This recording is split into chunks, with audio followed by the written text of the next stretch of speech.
નમસ્કાર દર્શક મિત્રો, હું છું મહેશ ઠાકોર અને આપ જોઈ રહ્યા છો the times of Mahisagar news. નજર કરીએ આજના મહત્વના. સાબરકાંઠામાં નાયબ પોલીસ મહાનિરીક્ષક વિરેન્દ્રસિંહ યાદવ, ગાંધીનગર વિભાગ તથા પોલીસ અધિક્ષક વિજય પટેલ. સાબરકાંઠાનાઓએ સાબરકાંઠા જિલ્લામાં નાસ્તા ફરતા આરોપીઓ પકડવાની અસરકારક કામગીરી કરવા આપેલ સૂચના મુજબ police inspector Anirudhsinhji Rathod, LCB તથા police sub inspector LP Rana, LCB સાબરકાંઠાનાઓના માર્ગદર્શન હેઠળ એલસીબી સ્ટાફના માણસો, આસિસ્ટન્ટ સબ ઇન્સ્પેક્ટર રજુસિંહ તથા આસિસ્ટન્ટ પોલીસ હેડ કોન્સ્ટેબલ સનદભાઈ તથા આસિસ્ટન્ટ પોલીસ કોન્સ્ટેબલ વિક્રમસિંહ,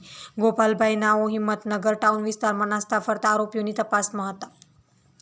તે દરમિયાન આસિસ્ટન્ટ પોલીસ કોન્સ્ટેબલ ગોપાલભાઈ નાઓને બાતમી હકીકત મળેલ કે વિનોદભાઈ રૂપસિંહભાઈ કલાસવા, રહેવાસી ભોમટાવાડા, ઘાટી મહુડા, તાલુકો નયાગાંવ, જિલ્લો ઉદયપુર,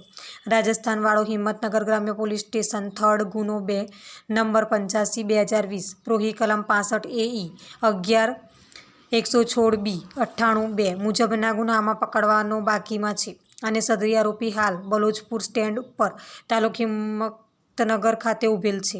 અને સદરીએ કાળા કલરનું પેન્ટ તથા વાદળી કલરનું જીન્સ પેન્ટ પહેરેલ છે. જે ચોક્કસ અને આધારભૂત બાતમી હકીકત અન્વયે તાત્કાલિક ટીમના માણસોએ બાતમીવાળી જગ્યાએ જઈ તપાસ કરતા સદરી આરોપી મળી આવતા તેની પૂછપરછ કરતા તેમજ ખાતરી કરતા સદરી ઈસમ ઉપરોક્ત મુજબના ગુનામાં નાસ્તો ફરતો હોવાનું જણાઈ આવેલ,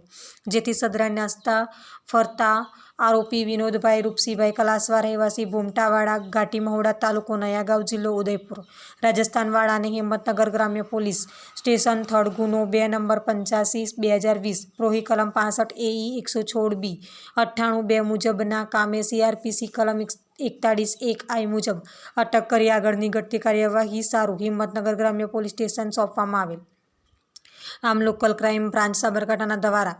પ્રોહિબિશનના ગુનામાં છેલ્લા 3 વર્ષથી રાજ્ય બહારના નાસ્તા ફરતા આરોપીઓને પકડવામાં સફળતા મેળવેલ છે. આપના વિસ્તારના પડે સમાચાર જોવા માટે અમારી channel the times of Mahisagar ન્યૂઝને લાઇક, શેર અને સબસ્ક્રાઇબ કરો.